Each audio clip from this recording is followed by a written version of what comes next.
அன்புக்குரியவர்களே,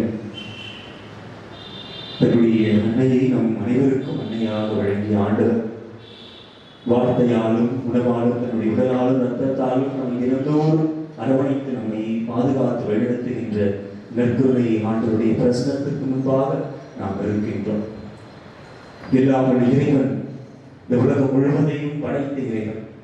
நாம் காண்பவை காணாதவை, நம்முடைய அறிவுக்கு எட்டுபவை நம்முடைய அறிவுக்கு எட்டாதவை அனைத்தையும் படைத்த எல்லாம் உள்ள சர்வ வல்லவரான இறைவன் தன்னுடைய மக்களுக்காக நம்மீது கொண்ட அன்பிற்காக உங்களுக்காகவும் எனக்காகவும் அனைவருக்காகவும் தன்னையே கையளித்த இறைவன் இந்த எளிய அப்பவடிவில் நமக்காக நற்கருணை பிரசனத்தில் வீற்றிருந்தது.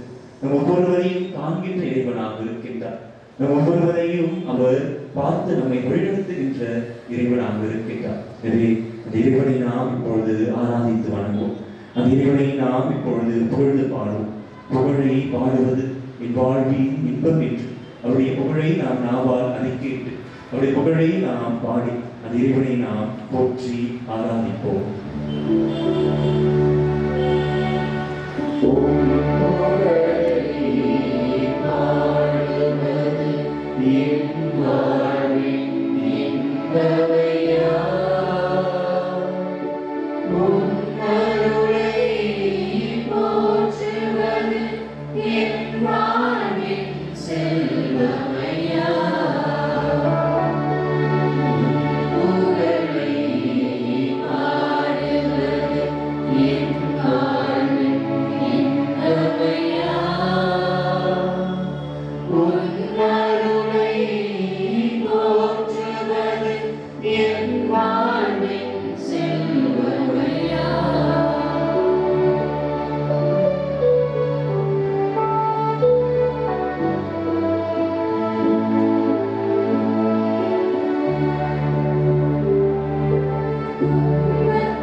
இதயம் நம் மீது கொண்ட அன்பினால் பற்றி எரிந்து கொண்டிருக்கின்ற ஒரு இதயமாக, நம் அனைவரையும் அந்த அன்பிப்பால் ஈர்க்கின்ற ஒரு இதயமாக, நமக்காக ஏங்கி துடித்துக் கொண்டு இருக்கின்ற ஒரு இதயமாக ஆண்டவர் இயேசுவின் திரு இன்று நாம் கொண்டாடுகின்ற அன்னை மரியாளின் மாசற்ற இதயமும் கூட நமக்கு தருகின்ற முக்கியமான அழைப்பு, நாம் தூய உள்ளத்தவர்களாக வாழ வேண்டும்.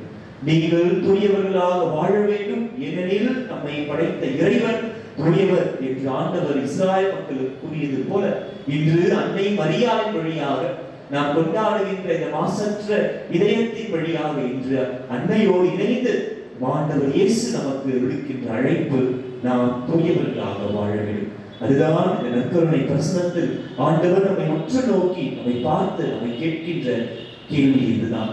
நம்மை உற்று நோக்கி நம்மை கேட்கின்றது தான். நாம் தூயவர்களாக, தூய உள்ளத்தவர்களாக, தூய சிந்தனை உள்ளவர்களாக, தூய பார்வை உள்ளவர்களாக, தூய சொற்களை பேசுபவர்களாக, நம்முடைய செயல்களில் நாம் தூயவர்களாக இருக்கிறோமா என்பதுதான். அன்னை மரியாள் ஜென்ம பாவம் இல்லாமல், பாவ கரை இல்லாமல், என்னுடைய தாயின் வயிற்றில் கருவாகும் முதல் பாவ மாசு மறுவில்லாமல் அந்த அன்னை பாதுகாக்கப்பட்டார். எவ்வித பாவமும் இல்லாமல் தூயவராக இந்த உலகத்தில் பிறந்தார். அந்த அன்னை தன்னுடைய திருவயிற்றில் ஆண்டவர் இயேசுவை, நமக்கு மீட்பளிக்கின்ற ஆண்டவர் இயேசுவை கருத்தாங்கினார், அவரை பெற்றெடுத்தார்.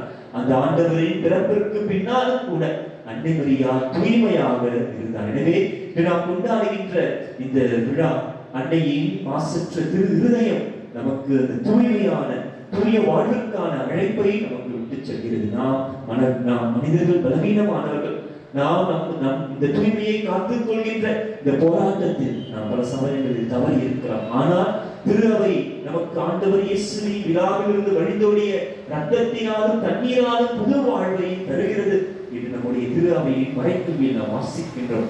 அத்தகைய புது வாழ்வில் நாம் நம்முடைய பாவங்களை கழுவிக்கொண்டு நம்மையே நாம் தூய்மை செய்து கொள்ள ஒவ்வொரு முறையும் இந்த நற்கருணை பிரசனத்திற்கு முன்பால் வரும்பொழுது அந்த ஆண்டவருக்கு உகந்த தூய மக்களாக நாம் வாழ இன்றைக்கு நாம் உட்படுவோம். இரண்டாவது, இறைவார்த்தையை தியானிக்கின்ற இதயங்களாக நம்முடைய இதயங்கள் இருக்க வேண்டும். அன்னை மரியா எல்லா பொழுதுகளிலும் இறைவார்த்தையை தன்னுடைய உள்ளத்தில் நிறுத்தி தியானித்தார். இடையர்கள் சொன்னதை தன்னுடைய உள்ளத்தில் தியானித்தவராக, சிமியோன் சொன்ன வார்த்தைகளை தன்னுடைய உள்ளத்தில் நிறுத்தி தியானித்தவராக அவர் இருந்தார். ஏன் சிலுவையின் அடியில் இதோ உன் தாய், இதோ உன் மகன் என்ற ஆண்டவர் இயேசுவின் வார்த்தையையும் கூட அன்னை மரியா கண்டிப்பாக அவருடைய இதயத்தை நிறுத்தி தியானித்தவராக இருந்திருப்பார். என்று நாமும் கூட இறைவனின் திருவுள்ளத்தை, அந்த இறை வார்த்தையை நம்முடைய உள்ளத்தில் நாம் நிறுத்தி தியானிக்கின்ற உள்ளத்தவர்களாக நாம் வாழ இன்றைக்கு நாம் அன்றாடுவோம். இதோ நற்கருணையாண்டவர், நம்முடைய நற்கருணையாண்டவர் பிரசனம் இந்த இடத்தை நிரப்பிக் கொண்டிருக்கிறது. நம்முடைய ஆண்டவர் இந்த பீடத்தில் எழுந்தருளி இருக்கிறார். உலகம் முடியும் வரை என்னாலும் உங்களோடு இருப்பேன் என்று கூறிய ஆண்டவர் நம்முடைய வலுவின்மைகளில், நம்முடைய பலவீனங்களில் நம்மை உறுதிப்படுத்த, நம்மை ஆட்சிப்படுத்த, நமக்கு ஆறுதலாக தேற்றுதலாக நம்மோடு இருந்து நம்மை வழிநடத்துகின்ற ஆண்டவர் நாம் ஜெபிப்போம். கரங்களை உயர்த்திக் கொள்வோம். நாம் இப்பொழுது நிறைவிடம் நாம் ஜெபித்திருக்கின்றோம். சுமை சுமந்து சோர்ந்திருப்பவர்கள் எல்லோரும் என்னிடம் வாருங்கள், நான் உங்களுக்கு இளைப்பாறுதலை தருவேன்.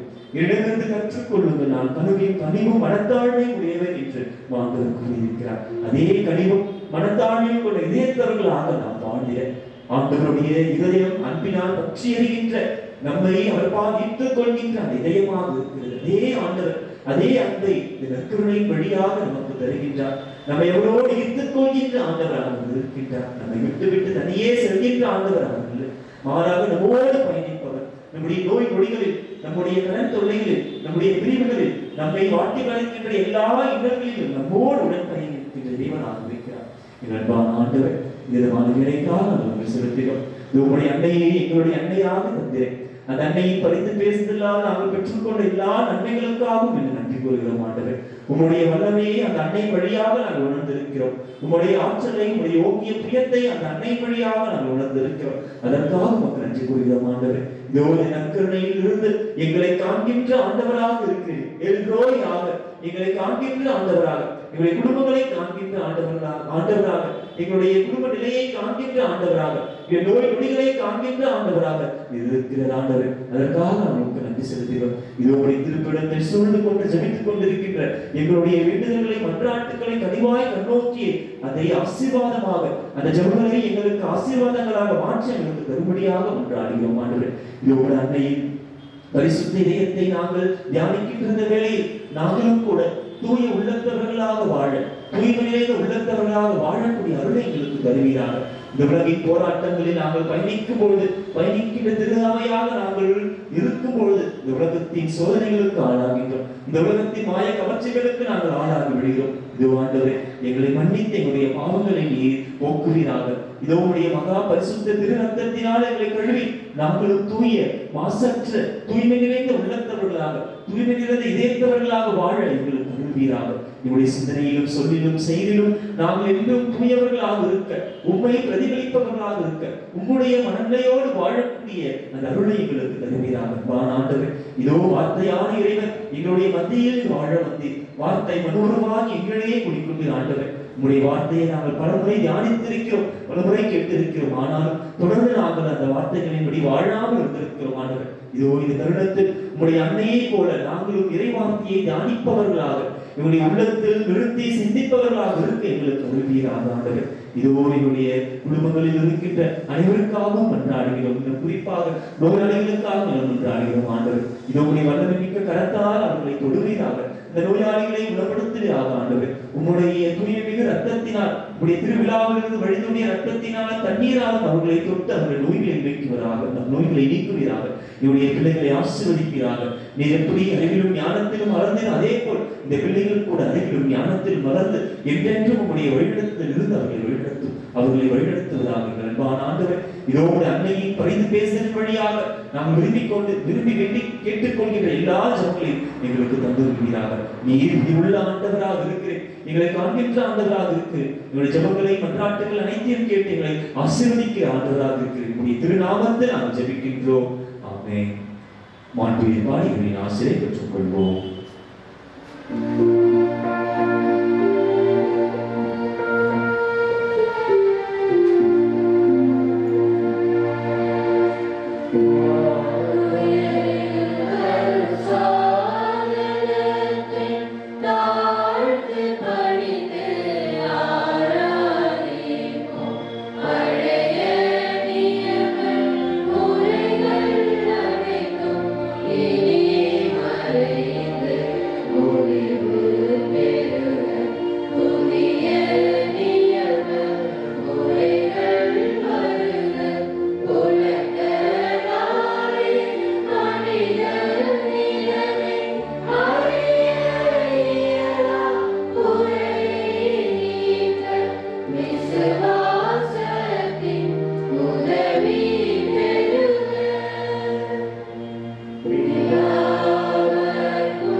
இறைவா, இந்த வியப்புக்குரிய திரு அருட்சாதனத்திலே உம்முடைய திருப்பாடுகளின் நினைவை எங்களுக்கு விட்டு சென்று உமது திருவுடல் திரு ரத்தம் இவற்றின் மறைபொருளை வணங்கும் நாங்கள் உம்முடைய மீட்பின் பலனை இடைவிடாமல் அனுபவிக்க அருள் புரியும். தந்தையாகிய இறைவனோடு தூயாவியாரின் ஒன்றிற்கு என்றென்றும் வாழ்ந்து ஆட்சி செய்கின்ற உம்மை மன்றாடுகிறோம்.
இந்தியாவின் அப்போஸ்தலரே, புதிய தோமையாரே, இந்திய நாட்டில் நற்செய்தியை அறிவித்து கிறிஸ்துவுக்காக ரத்தம் சிந்திய